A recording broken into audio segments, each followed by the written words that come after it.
Hello, everybody, and welcome to Springboard Brussels 2015, which is the Jean Monnet Chair project at the Institute for European Studies. Part of the chair activities entail a variety of blended learning outputs. We've been putting together a podcast series. So if you Google Jean Monnet Chair podcast at the IES, you'll be able to have a look at some of the ones we put together. We're up to 4 now, but another 4 or 5 will be up before the end of the year. Today we see a development of a similar kind of activity in terms of blended learning, steeped in the theme of European Union foreign policy.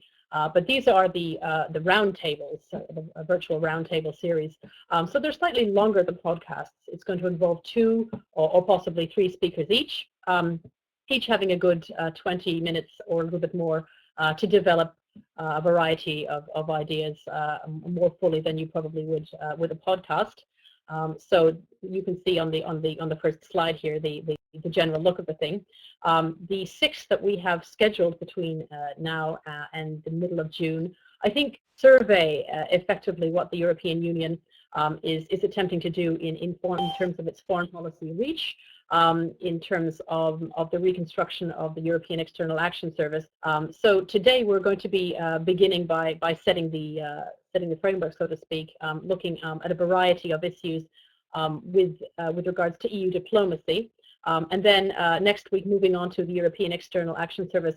I'm delighted for that particular roundtable, and indeed for a variety of the ensuing ones, to be able to draw upon Euromaster alumni and also full-time members of the European External Action Service who've been very generous in supporting this particular project, very interested in the kind of work that we're doing under the Jean Monnet Chair activity here, and therefore will be peopling, if you like, the roundtable series here very nicely, and giving us their particular perspective on constructing Africa and the Middle East and Central Asia, Asia Pacific, and the Americas. So I would charge you to diarize these dates and these times because I think as an overall suite, they're going to work very nicely indeed.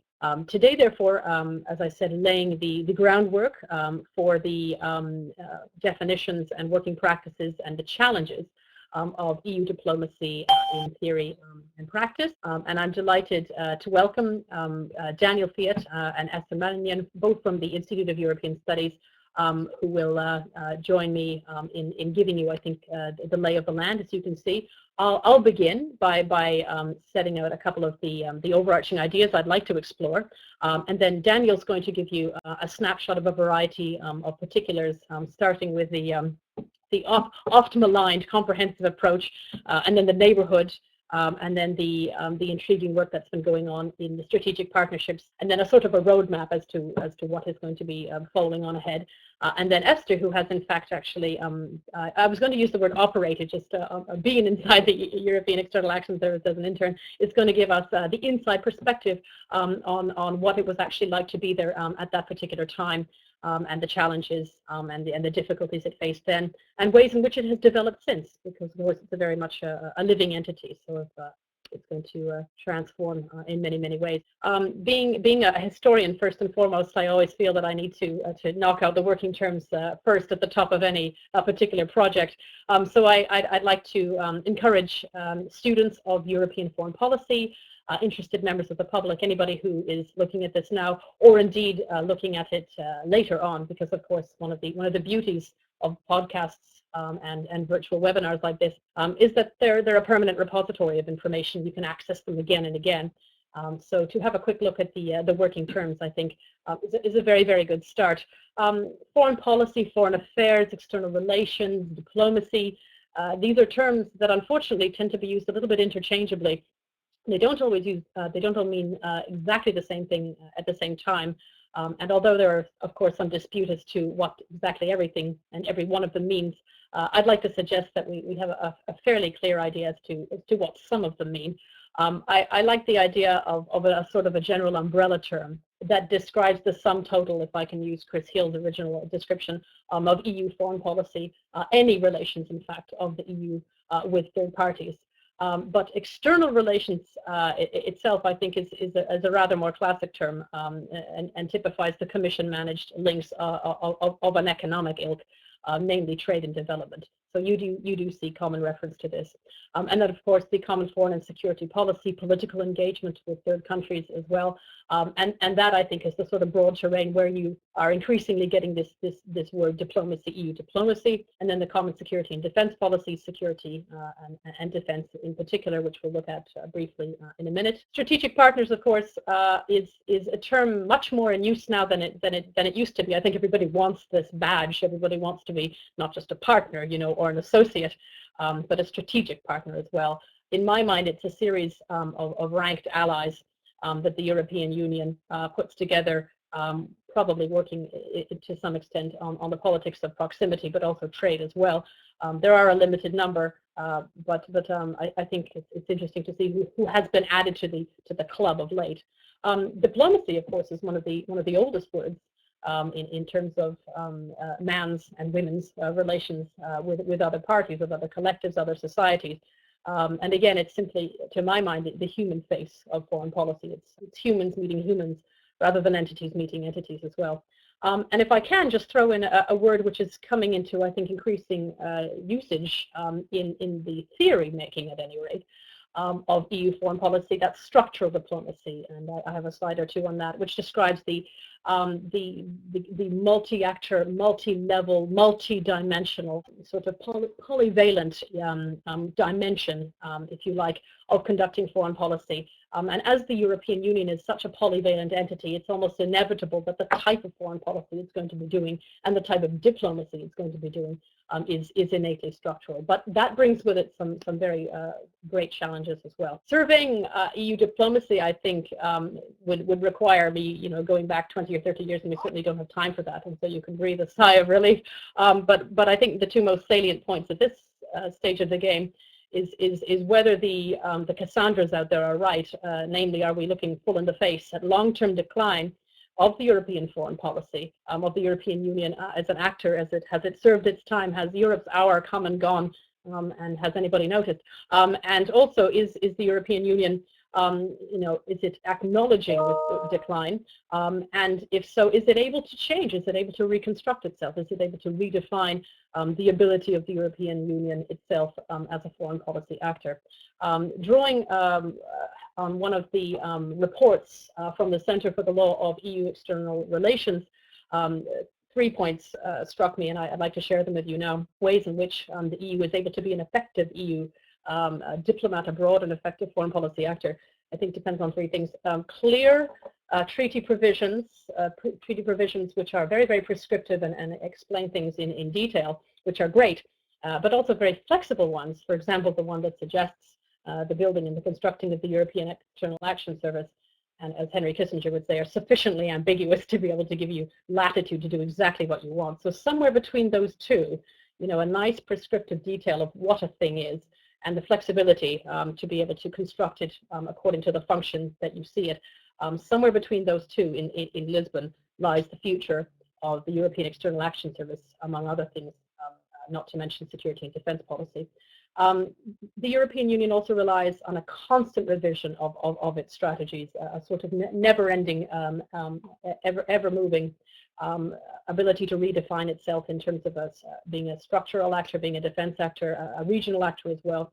And of course, and again, sometimes we forget if we're focusing so much on the Union as a structure, support and sometimes the obstacles thrown up by and the provision of resources by the EU member states. Without these 3, there's a dissipation and attenuation of the European Union's ability to even identify itself as a robust security and defense actor, quite apart from quite apart from a foreign policy actor. If any one of these 3 falls, you're not going to be able to see European Union diplomacy working well in the world, and I think we are looking very much at the possibility of a real long-term decline in EU foreign policy.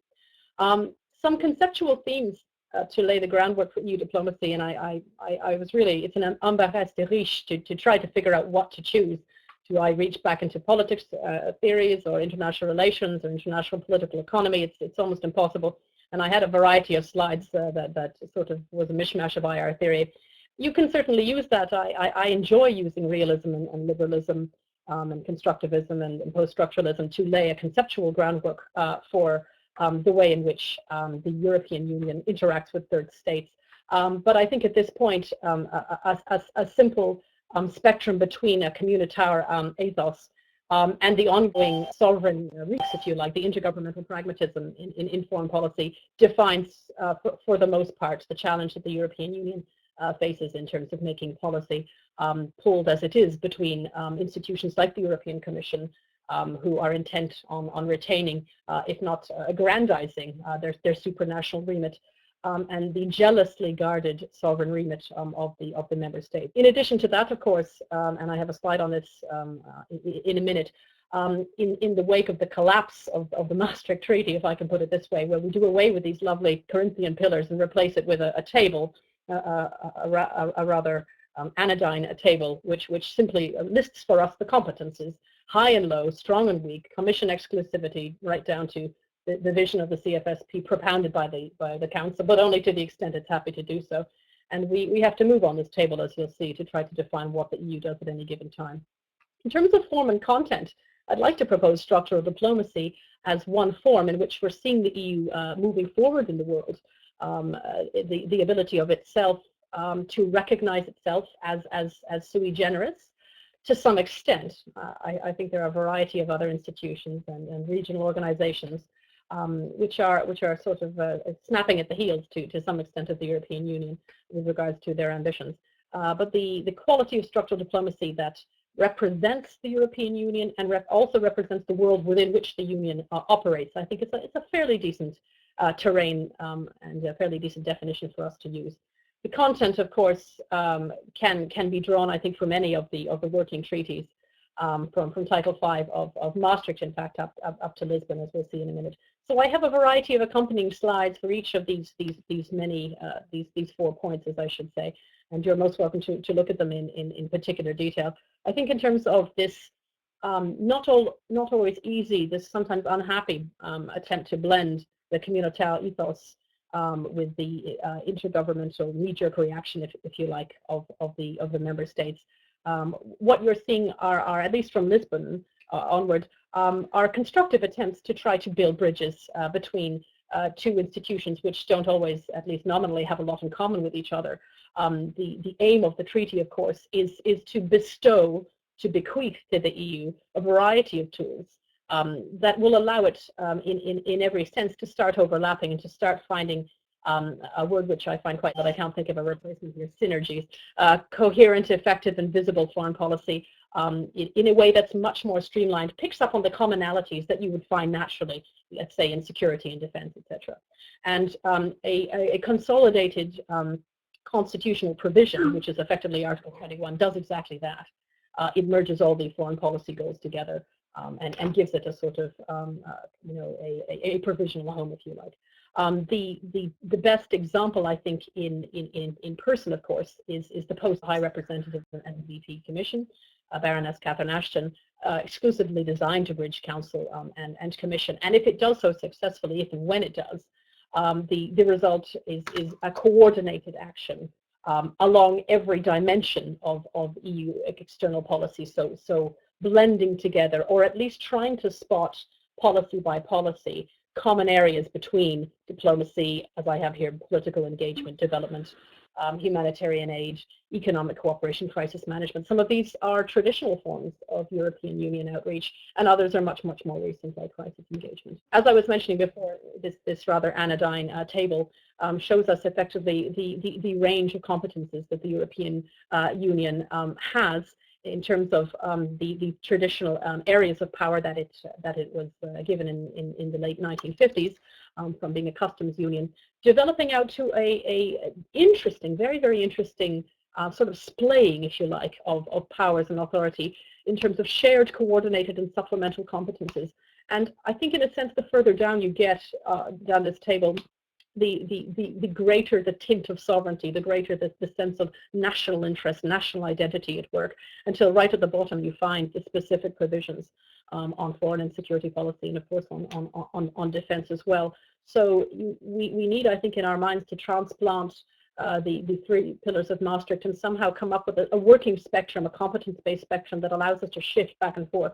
What's difficult, of course, is that not every policy sits happily, first of all, in the box in which you would find them here, and certainly in the next 5 or 10 years, they're not going to be managed in a way that necessarily sees them as exclusive or shared or coordinated or supplemental or CFSP. So their authorship, their ownership, their directorship, if you like, could be shared, could be co-owned, and that's going to make for some very, very interesting tussling. And if the heart of that tussle is going to be the European External Action Service versus some of the DGs in the Commission, it's going to make for certainly even more interesting days than we've seen. As I said before, the structural diplomacy strikes me as a possible contender for ways in which we can describe the form of EU foreign policy. Here I'd like to draw on the work of Stefan Keukler and others up in Leuven and give you the specific definition that they feel typifies this polyvalent dimension that the European Union is and also works in.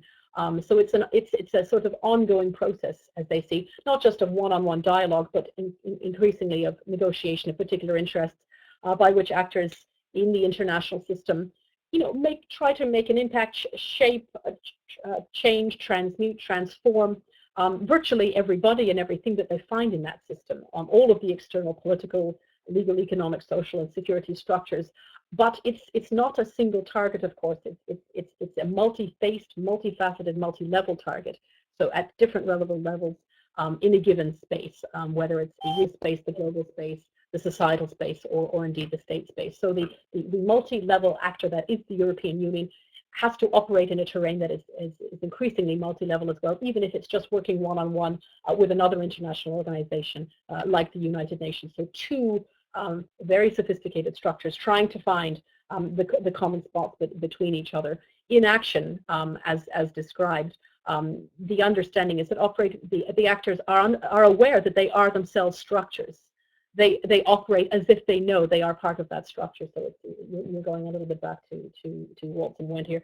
Defined by it, they operate in it. They behave according to these principles and these norms, and they have to formulate their actions accordingly. So their foreign policy, which is the method of communication par excellence, must be broad enough, must be wide enough.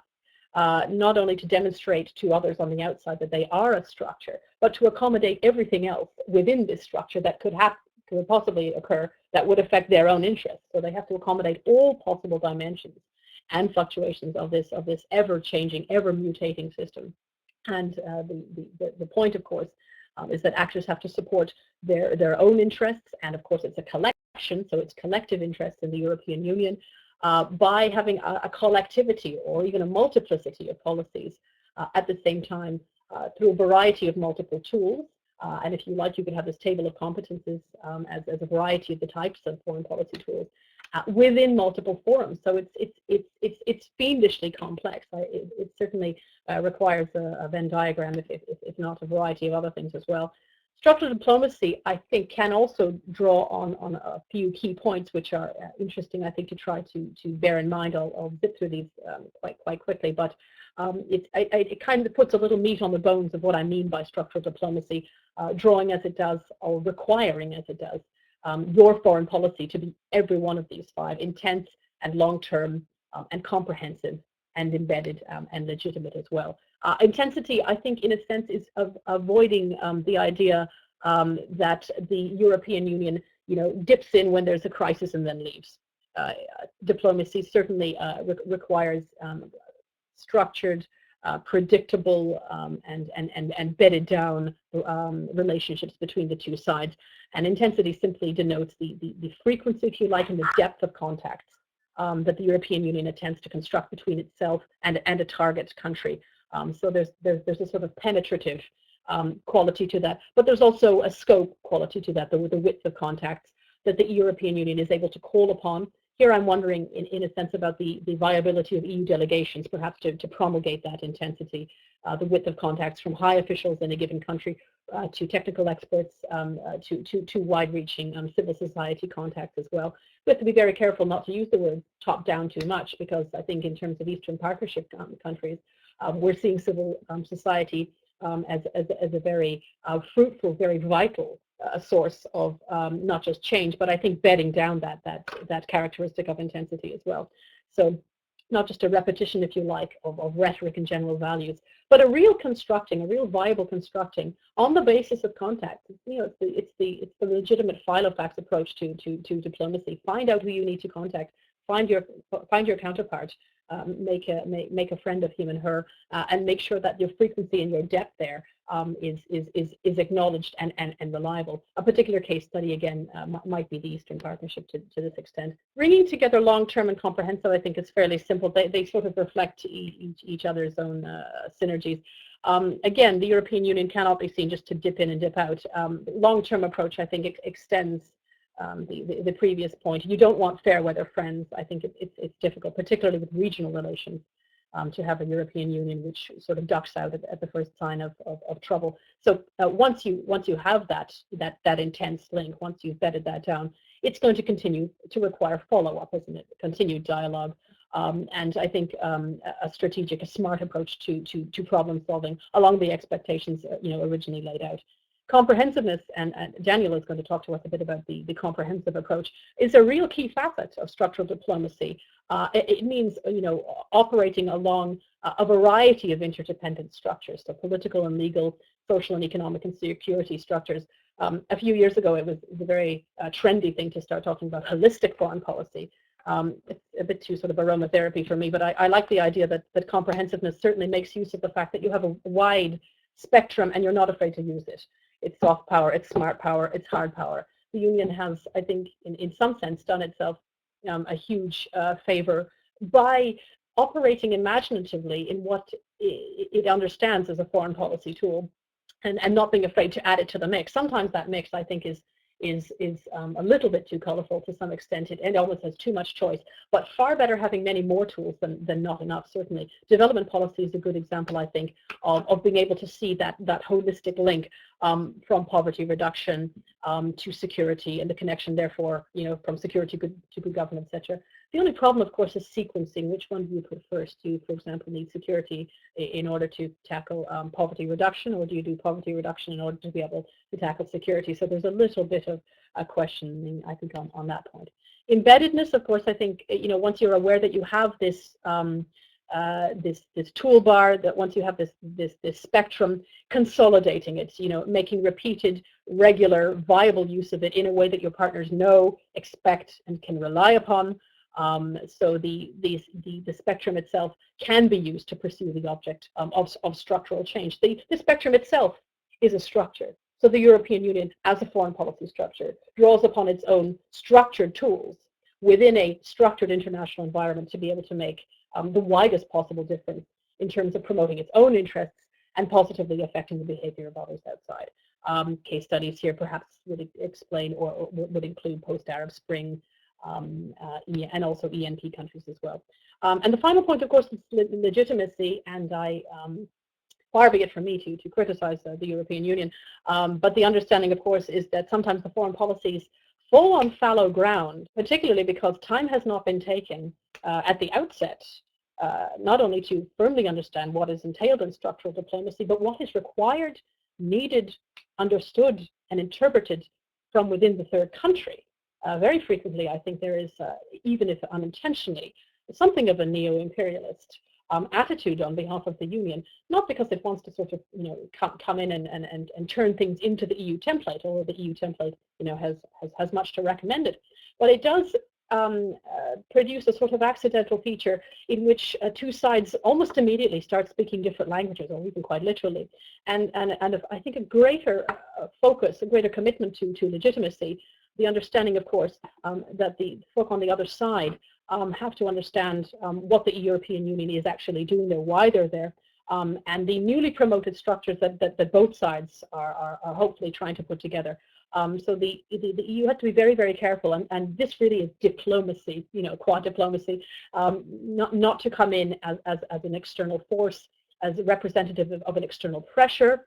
This is very difficult when conditionality is built into structures, but it has to obviously not only be understood, but required, not just required, but desired, and not just required and desired, but legitimate as well. And those are very tricky because those are not just norms in the structured sense. Those are values, and all too frequently they're ethnocentric values. And as we've seen with the Arab Spring, they don't always make for easy partners.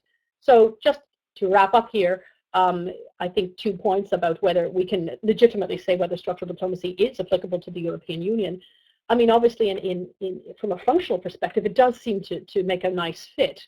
It does seem to typify the method by which the EU's institutional terrain and its diplomatic composition seems to be moving, and we will see now in year 3 of the European External Action Service whether this continues to be the case. But in many ways, there is still a variety of old school foreign policy making and foreign policy diplomacy, and I think in a sense we can lay it not necessarily at the emphasis or at the responsiveness of the member states, but upon their natural need to retain that sovereign remit, and also because they find themselves in a difficult parallel foreign policy making system in which they still at this point largely have a choice as to whether to board the European Union train or stick on the national train.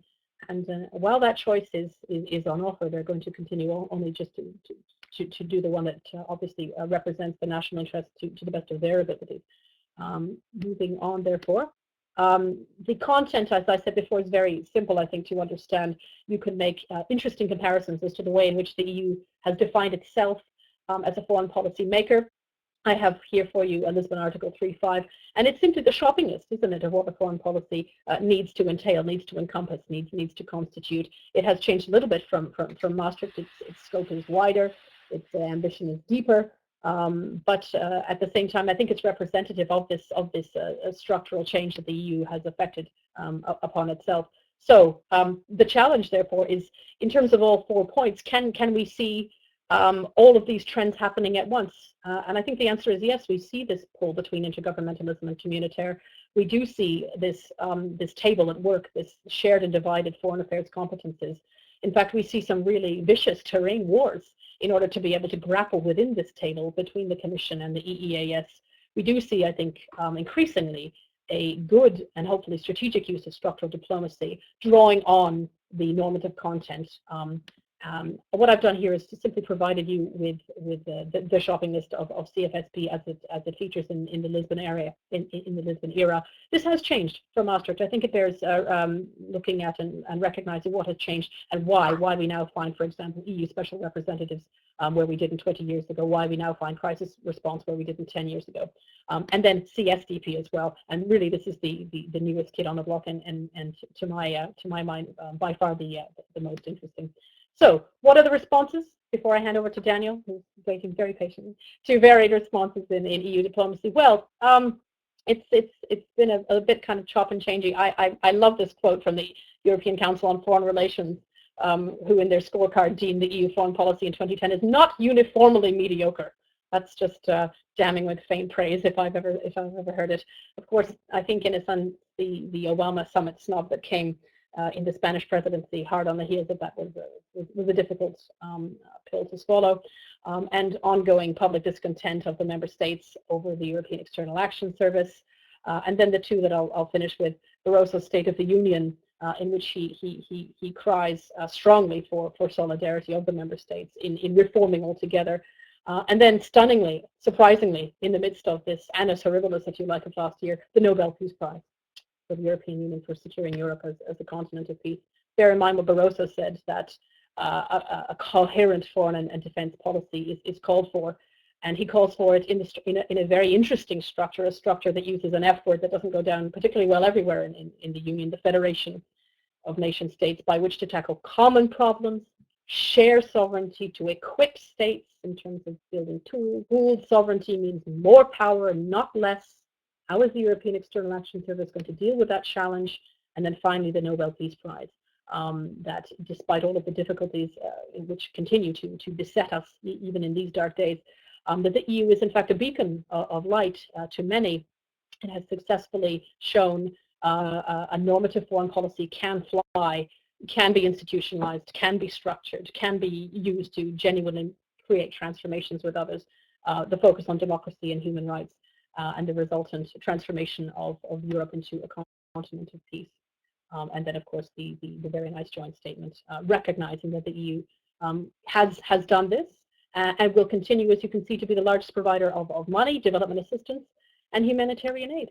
So I'm going to finish there, and I'm delighted to turn over to Daniel, who's going to take you through a little bit more foreign policy and context, and then a variety of the points that I mentioned before.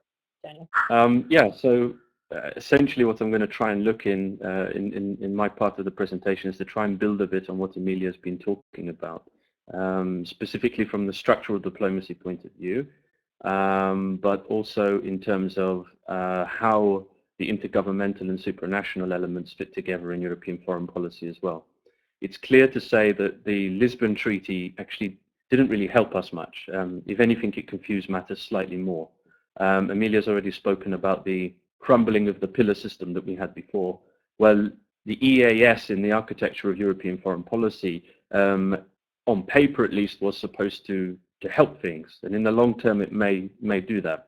But in the short term, there are some complexities and some problems which have been arisen from the Lisbon Treaty changes, and the development of this this new kid on the block, this European External Action Service, which, if you look at on paper, if you look at the treaties, if you look at all of the strategy documents which have been put out, a lot has been put on the shoulders of the External Action Service.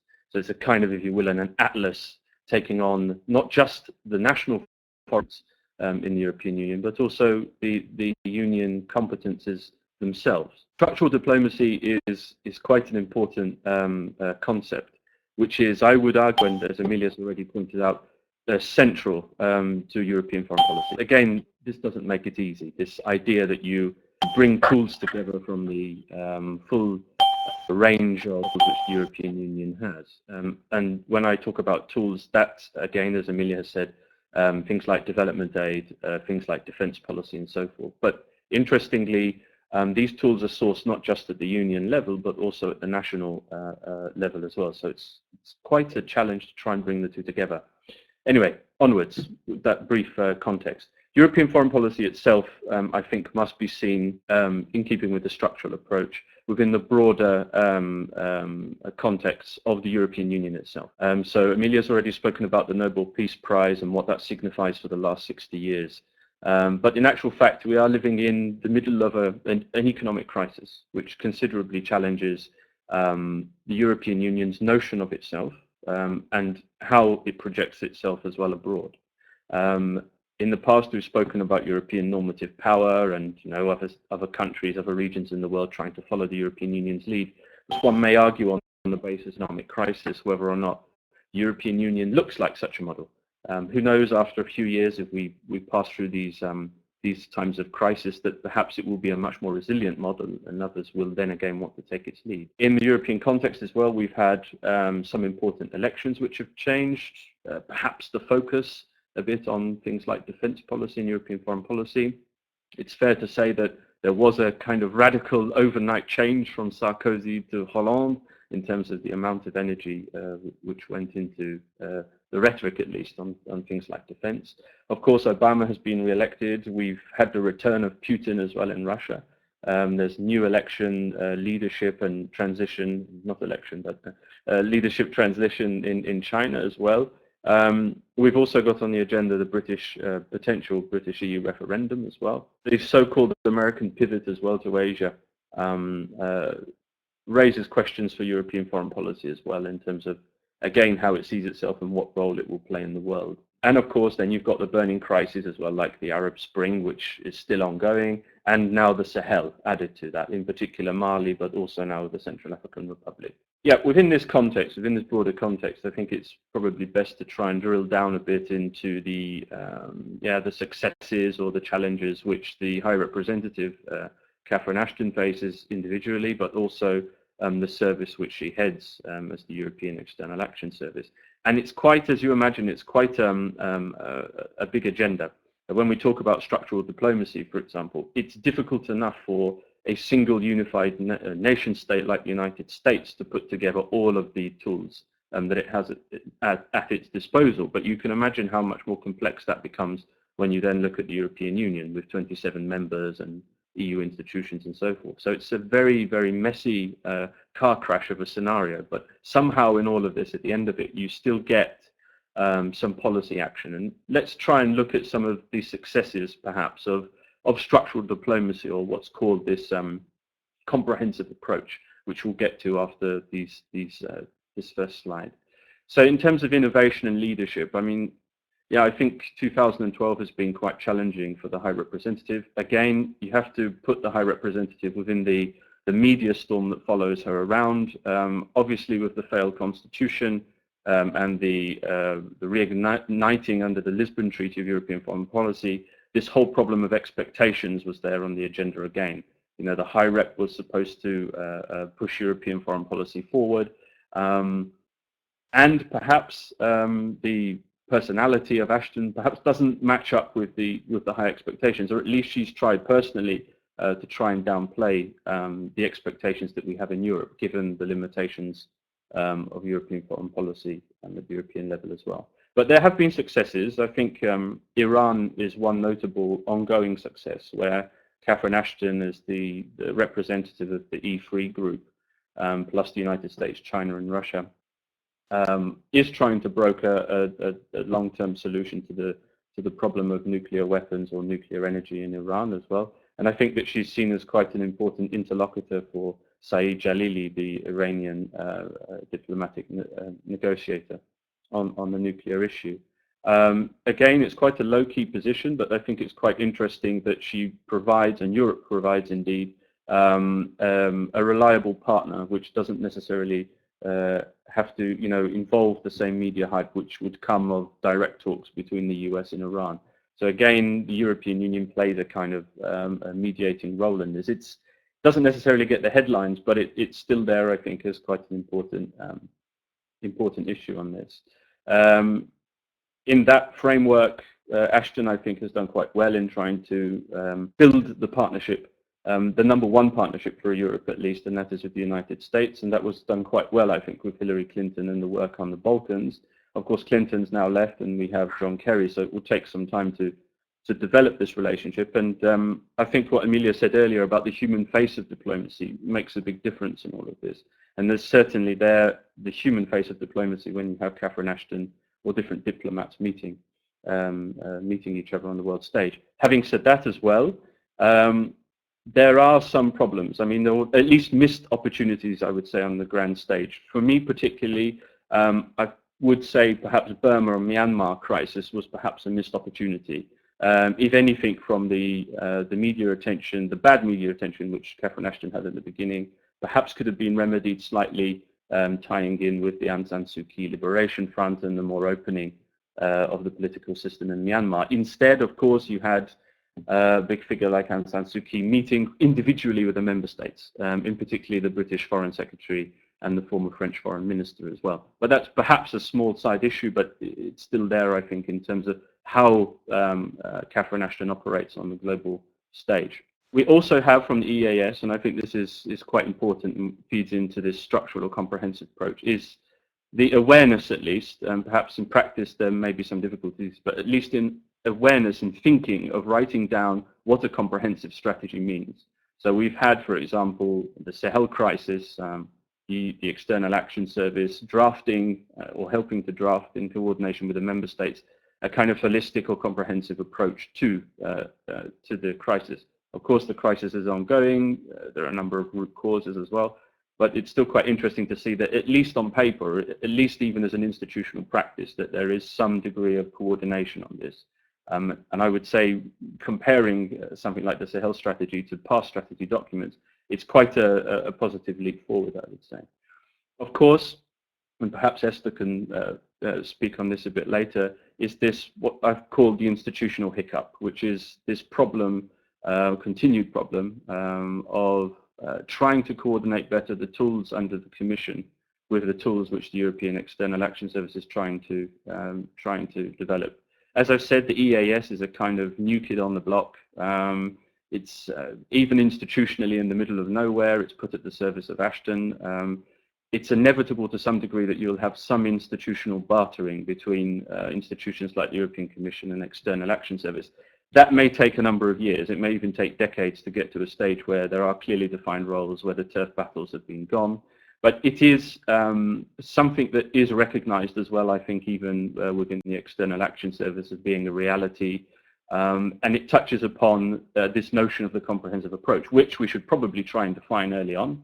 We owe everyone a definition of this, but essentially the comprehensive approach, I would say in its most basic terms, is to try and bring together civilian and military tools.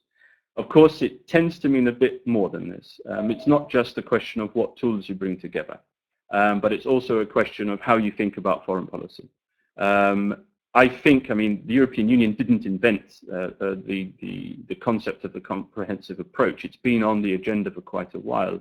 In fact, I would argue that the Second Iraq War and Afghanistan intervention were a clear indication to states and regions in the world that want to play a global role that military power on its own didn't precisely work to deal with some of the underlying causes and problems that you find in many places, like Afghanistan, like Iraq, and now in the Sahel as well.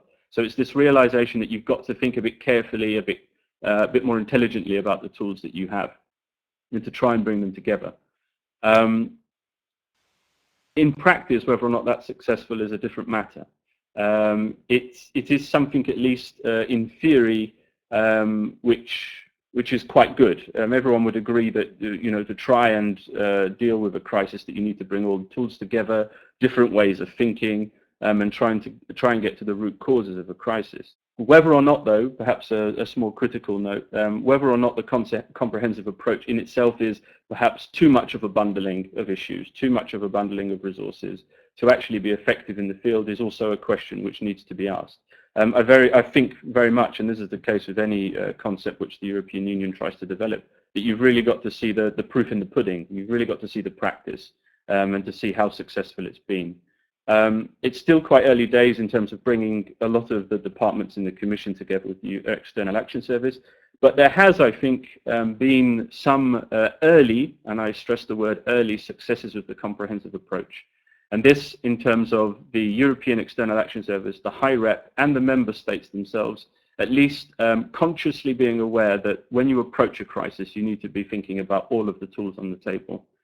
The two case studies, and on the slideshow, perhaps they could have been in the reverse order, and I will take them in reverse order, of the Horn of Africa first and the Sahel second. Now, the Horn of Africa, like many crisis situations, is a very complex,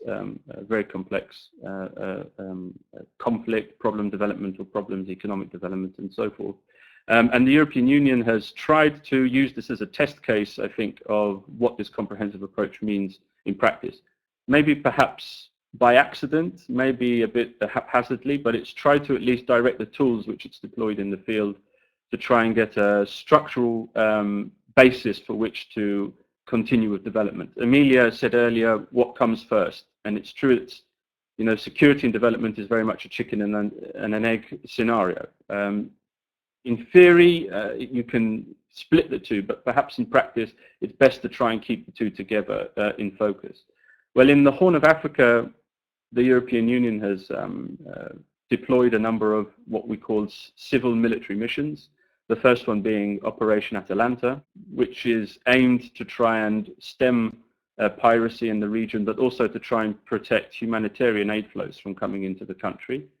On top of that, you have other missions such as UCAP Nesta, which is a maritime capacity building mission in the region, which operates from a number of places, Djibouti, the Seychelles, Tanzania, and Somalia as well. And then you also have the European Union training mission to Somalia, which is designed to help the African Union in its quest to try and develop the security potential of the Somalian forces themselves.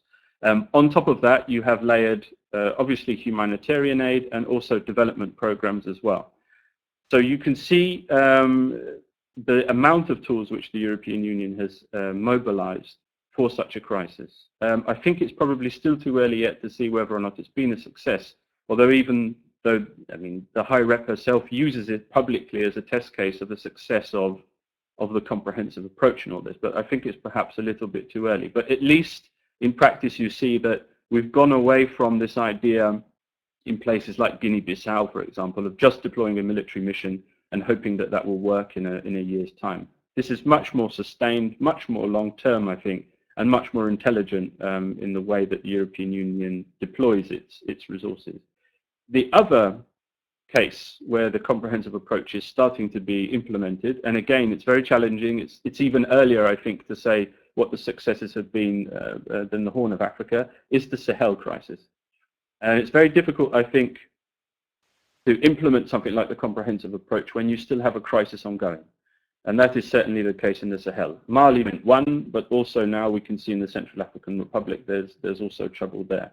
So we have to take these, what seem on paper to be national problems, in a regional context.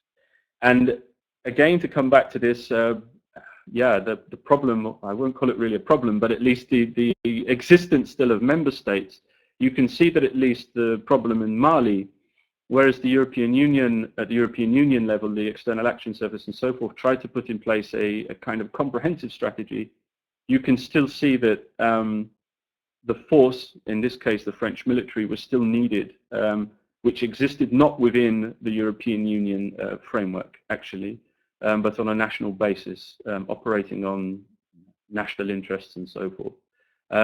So again, I think that's an important or interesting case study to see where there are limitations to Europe as well. It's clear at this stage that when we say the comprehensive approach, it's very difficult for the European Union, impossible even, for it to be launching its own military missions on the scale that the French were able to do so. So this remains also a problem, I think. Long term is really where the Sahel comes into play in terms of the comprehensive approach, and that includes trying to get at some of the root causes of the crisis itself. On the one hand, yes, that means flows of drugs, trafficking, arms, and so forth from Libya, but also within the country and in the broader region, even some of the marginalized groups as well will have to be brought into this long-term response to this crisis. Then, of course, and talking about regions and the wider region, of course, it goes even further than this in the European Union's neighborhood. Although the Sahel is a crisis in itself, there's still a much broader, wider neighborhood. And that is, okay, crisis perhaps not on the same wavelength, but there's still, the Arab Spring is still there. It's still ongoing. And it's interesting to see how the European Union, in its foreign policy, is trying to respond to these crises. One of the earliest responses by the European Union after the Arab Spring began was, of course, a renewed European neighborhood policy, which hinged upon the infamous 3M strategy. So that was money, mobility, and market access. Well, perhaps, again, as a note of criticism here, perhaps one can see how the initial reaction by the European Union, that is, its need to want to be seen to be doing something in a region, perhaps didn't correlate with the actual practices on the ground. When we see the gap between the European Neighbourhood Policy Strategy document to, for example, the celebration of Morsi's presidency in Egypt to what's happened since in terms of constitutional arrangements in that country, we can perhaps see there is, under certain circumstances, the need for the European Union to act quickly, and when it does, it doesn't necessarily do so in lockstep with what's happening on the ground. So that's also another area of criticism, and also something to be perhaps integrated into a more structured foreign policy response. And it also must be said, of course, that while all of this is going on, you still have national states dealing in their own diplomatic terms with some of these countries. So it's a very complex and messy situation. Syria, of course, is another area which highlights some cause for concern in terms of intervention or the lack of intervention, and what the European Union can actually do, bar sanctions and so forth, to try and turn around the country in Syria. If indeed the European Union should be doing this on its own, because it is, of course, an international problem. Now, as the time is ticking on, I'll quickly go to the strategic partnerships, which is also a very, very important element of the European foreign policy. The most significant, of course, I think, is the American pivot, the so-called refocusing of the United States defense posture and political posture to Asia, primarily to deal, in inverted commas, with the rise of China and its impact on the broader Asian panorama. For years, Europe has always considered America to be locked in with European security, not just with its troops on the ground, but also in terms of political support and security through NATO. But this potentially is a major shift, not just in Europe, not just in American foreign policy and defense policy, but also its impact on the European Union. There have already been a number of calls from former defense secretaries in the US for the European Union as a consequence to play not only a bigger role in its neighborhood, which it does anyway in North Africa and the wider neighborhood, but also for a greater role in Asia itself. So that also raises questions about what resources the European Union has at its disposal. The response probably won't be military, but it will probably be in terms of diplomacy, probably the Europeans' own lessons in regional integration, which might be of use to Asia as well. Of course, at the core of all of this, at the core of the American shift is China, and China also remains an enormous partner for the European Union, not just in terms of its economy or in terms of the amount of trade which both Europe and China does, but also from a more strategic point of view as well. Last year and the year before, there was a major crisis in terms of trade between on rare earth materials and natural resources, which China has an abundance of, and which the European Union has a strategic shortfall in. And we have, the European Union in concert with the US and with Japan, have taken China to the WTO, to the World Trade Organization over this. But then interestingly, on the other hand, and this is perhaps a good case study in terms of how the European stitches up its foreign policy in a very broad sense. On the one hand, you have the trade rationale and the trade response of taking China to the WTO.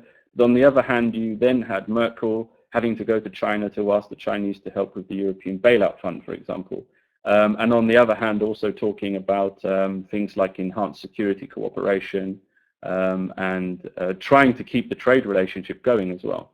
So there might be a mismatch between what we do in certain fields such as trade, and then in terms of what we do in our broader foreign policy as well with countries like China. Essentially, it comes down to this issue of consistency in European foreign policy.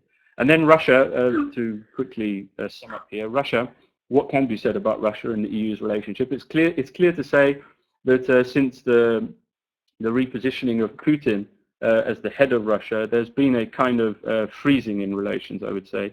Sorry to use the word freezing, it's not a pun, but there has been a freezing, I would suggest, in Europe's relations with Russia. It's quite unclear to see how that's going to develop over the long term. It's true that Russia is still a massive energy exporter and is still very important to the European economy as a consequence, but one must also note that recently Russia has started looking towards China, for example, and Central Asia for things like energy deals and so forth. It's clear to see that big companies like Gazprom and Rosneft are now trying to stitch together deals with China. And so this is also an interesting strategic concern for Europe as well. Russia, of course, has been labeled a BRIC. It's been labeled one of these emerging powers, but I think the jury's still out on that. I think the jury's still out as to whether Russia will, in the long term, be a major player on the global scene. I know it would certainly like to think of itself as one, but this will have a big impact upon how the European Union deals with a country like Russia, especially if over the last few years we've been a net consumer of Russian energy and all of the politics that go with it. How that will develop in the future if we become less dependent on Russia through renewable energies and through other sources of energy. Yeah, where to before we go into a small debate? Well, of course, I come back to this point about the Eurozone crisis. The problem for European foreign policy, I think, overall, is being able to catch up with the amount of crises that we have. One, internal, being the economic crisis, and two, the external crises themselves, which are ever evolving. Both of them, both the internal crisis and also external crises, are ever evolving. So you can see that a very difficult task. One, to be able to plan a comprehensive response to all of these types of crises, and two, trying to stitch together the responses in a coherent way as well. So that, I think, will be the biggest concern, or the structural problem which the European Union faces over the long term. In terms of foreign policy specifically, you have, which should be at the end of July, but at least by middle of this year, we will have a review of the European External Action Service conducted by the High Representative and reported to the Council and to the Parliament. And we should, by the end of this year as well, also have a dedicated Council on Defence Policy at the level of heads of government, looking at what the future of European defence policy is, how we can increase cooperation. And I think both reviews are quite indicative of the fact that, well, the heads of state themselves realized that they signed up in Lisbon to a raft of very complex changes, very important changes to the institutional panorama of Europe. And it's now trying to play catch up to those structural changes, and to see how we can give the Europeans some more added value in terms of defense and in terms of its own diplomatic service as well. I think I'll end there. Okay, thank you, Daniel. I will shortly, for 10 minutes, I've been asked to comment on the presentation from out the perspective that I conducted a Blue Book internship within the External Action Service, to be precise, in the Africa department, and then in the Central Africa department, and working mainly on the Great Lakes countries, Congo, Rwanda, Burundi, but also Central African Republic and Cameroon, and all these countries which are often in some state of destabilizing and political crisis. But so I will react from my experience from out this internship, and I will start by commenting on the comprehensive approach, because, as you said, it's like Horn of Africa we can maybe call a success story, but it's not so much, I think, about which tools we deploy, and if we deploy many tools, it is comprehensive. And I really discovered when I was working on the countries, especially Central African Republic and Congo, that there is still a long way to go in the External Action Service and DEFCO to reach comprehensive approach, because I think even with the establishment of the External Action Service, the comprehensive approach went a bit down within the EU foreign policy. Because, for example, as well, the Sahel strategy, which you mentioned, is really being seen by DEFCO as an EAS strategy, and they didn't own the process. It was not co-established, and in the end, the EAS made the strategy. But the problem is in the setup of the European foreign security policy that the EAS makes strategies, are supposed to make strategies, and DEFCO is supposed to deploy the money and to give the financial situation. But if they don't own the process, there's a big clash between DEFCO and the External Action Service, and this is really hampering the comprehensive approach. Because I would argue that, especially because I worked on countries, fragile states, post-conflict societies, which are really have a complex mix of challenges you need to be tackled at the same time, that often what would contribute to a really comprehensive approach would be a shared analysis of the country, of the challenges of the conflict, and to reach a shared understanding of what it is, and then going from bottom up, what are the challenges in the partner country, what are the crises going on, and from there on see which tools we have and to deploy them. Now in the EU we really think from outside of the headquarters level, okay, we have these tools, we can deploy them, instead of first creating a conflict analysis or first creating an understanding. And I think what we didn't mention today yet is the role of the European delegations in the European foreign security policy. And it's interesting because with the Lisbon Treaty, they got a more political function, and this could be really interesting development for the future. It's not yet really well implemented because a lot of EU delegations are understaffed and don't yet are always equipped with political analysis or people who are also familiar with conflict sensitive programming of development aid. but it is a really interesting development that the EU delegations get more and more say in forming European foreign and security policy. And I really noticed also within the External Action Service that they were often consulted for their analysis and for their understanding of the conflict. And they can also, from bottom up, they can also make sure that it will become a push that DEFCO and the External Action Service will sit around the same table through the EU delegations. And that would be really interesting to see how this will develop in the future. Because there are still a lot of turf battles, as you said, Daniel, like the institutional hiccups of European foreign and security policy. It's often really easy to complain about these things and to become with a few like anecdotal situations where a big future strategy or policy is being planned, and then you suddenly discover that nobody of DEFCO is being invited at this meeting. Well, they in the end have to be bought in the plan to really execute it. And this, from my side of working in the External Action Service, this is really frustrating.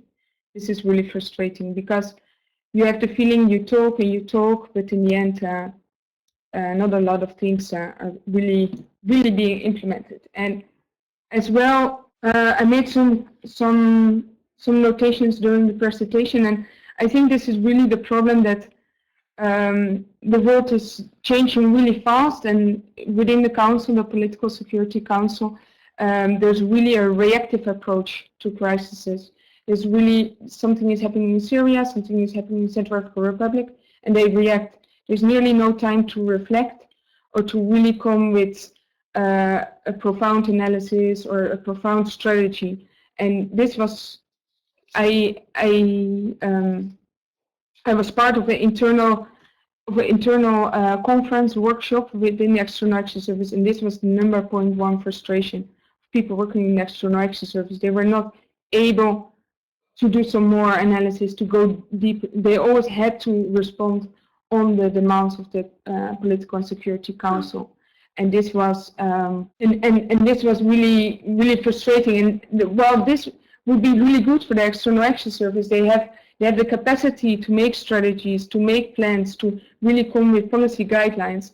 But now as well, under the chairmanship of Catherine Ashton, this kind of role, this like intellectual input they could deliver also to the various member states, is not yet taken on board really well. And this will be interesting to see. It's a bit a shame to say it's only about leadership, but it could be that the new High Representative could be a bit more directive with policy guidelines and strategic things. Because from our, one little comment, you said like the Sahel is too early to say if there is a comprehensive approach, and then you mentioned the Central African Republic. And I would actually say what is happening now in the Central African Republic, and for the ones who didn't follow it yet, the EU was already for a long time involved after the peace agreement in 2008 to implement the peace. And really, you have the political process where the EU got really engaged into signing a peace agreement. And after 2008, the EU was involved in peace building to really implement the peace. But now the rebels took over and they had a coup d'etat. And now it's actually that this coup is happening is actually a failure, really a failure of the EU. Because the EU is one of the main donors to the Central African Republic, one of the main donors to security sector reform, to demobilization, disarmament, and reintegration processes. And it's really actually a failure how this worked out, because we are back at before 2008 now. And the same in the Congo, in the eastern part of the Congo. This is the area where the EU got one of the first missions. Up to date, the EU has 3 missions in the eastern part of Congo, and I'm currently in Congo. And currently they're all fading out, these missions. And I really think that one problem with European foreign and security policy, that there's a lot of reactiveness, there's a lot of crisis response, the word of like peace building or long-term visions are not really well implemented. And this is also due to peace building is really on the nexus of security and development. And you really see that DEFCO and the ES are not working well together really make long-term peace-building strategies. And I spoke to people in DEFCO, and they're not allowed to use the word peace-building because it's too sensitive, and they really got a lot of restriction for this. And yeah, there's a lot of things I can say about internal work modes within the External Action Service and all these things, but I will refrain from this. But yeah, the EU is really at a crossroads and really sees itself struggling with how to react on these countries where there's no legitimate government, but the EU is really used to work from state to state level. They're not used yet to work with local partners, with local governments, and the EU is really seeing how to support stabilization in countries, but also really try to use the leverage with the development aid to ask for reforms, for political reforms, which are really needed. And this is still a challenge for the coming years ahead. So I give now the word to Amelia for the conclusions of this webinar. Thank you very much. Always great to have the insider perspective. Sometimes the positives don't occur to us as clearly when we're not there, and sometimes the challenges are they don't appear quite as great. So hopefully there are some there's a bit of potential in it anyway, but it's going to be an uphill potential, if I could put it this way. Therefore, I just want to thank everybody for attending now, and also for those who are watching this later on. And if it is in fact before April the 18th, to bear in mind that the number 2, the second roundtable, is the European External Action Service. So we really will be unpicking in great detail the changes and chances of that institution, and seeing certainly forward looking to the review of 2013 of this year, how far it has come as a crucible for European Union foreign policy, and as a template for EU diplomacy as well. I'd just like to finish by plugging one of our own activities, if I can. And Silvio has just now put the website address up on the chat box, and that is, of course, the IES Jean Monnet Summer School, so yet another Jean Monnet sponsored activity. The deadline for this is the 15th of April. This is a 2-week, very high quality, incredibly intensive summer school, the first week of which is held at the IES in Brussels, and the second week held at the Diplomatic Academy, one of our partners in Vienna. So it's an excellent opportunity to learn all of the practicalities of the European Union in terms of its institutions, its decision-making, its major public and foreign policies, and also to involve yourself in a variety of simulation games and learn a variety of tools and tasks regarding negotiation and mediation, both here and in Vienna. We've had a lot of success with it with the summer school, and we'd like to welcome people to apply for it between now and the 15th of April. It's great to have as wide an international spread of students as possible. I think that brings me to the end. I'd like very much to thank Daniel for his excellent presentation, also to thank Esther for her great perspectives, insiders' perspectives, and also the EDU team, chiefly Silvio as well, who has allowed us to make use of this new software, the AnyMeeting software, which is not one we've used before. And we look forward very much to welcoming you to the next 5 roundtables in the Jean Monnet Chair Series at the Institute for European Studies.